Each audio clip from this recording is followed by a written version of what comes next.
Hello guys, welcome to my another blog. তোমাদের সাথে তো দেখাও, এখানে কয়েলগুলো দেখাও। এই কয়েলগুলো পুরো হ্যাঙ্গিং আছে, ঠিক আছে? মানে আর তার নিচে হচ্ছে আমাদের কাজ।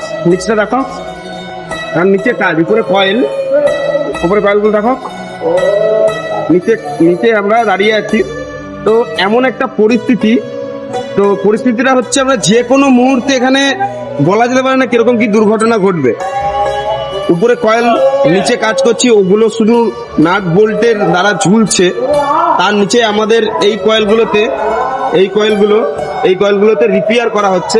কিছু জয়েন্ট হচ্ছে, যেমন এই জয়েন্টগুলো আমরা এই জয়েন্টগুলো করছি। তো বলা যায় না কখন কি দুর্ঘটনা ঘটে যায়, এটাই হচ্ছে আমাদের জীবন। এখানে একজন আমাদের দ্বারা কাজ করছে। এই হচ্ছে পরিস্থিতি এই জায়গার। এটা হচ্ছে বয়লারের ভেতরে হপার ডিপার্টমেন্ট। এখানে এর নিচে হচ্ছে হপার। এই মুহূর্তে টেম্পোরারি একটা ভাড়া করা হয়েছে শুধু এখানে কাজ করার জন্য। তো বলা যায় না কি হয় না হয়। দেখো, সাথে থাকো। এই হচ্ছে আমাদের কাজ, ওয়েল্ডিং জীবন, ওয়েল্ডিং করছি। থ্যাংক ইউ, সাথে থাকো, দেখতে থাকো।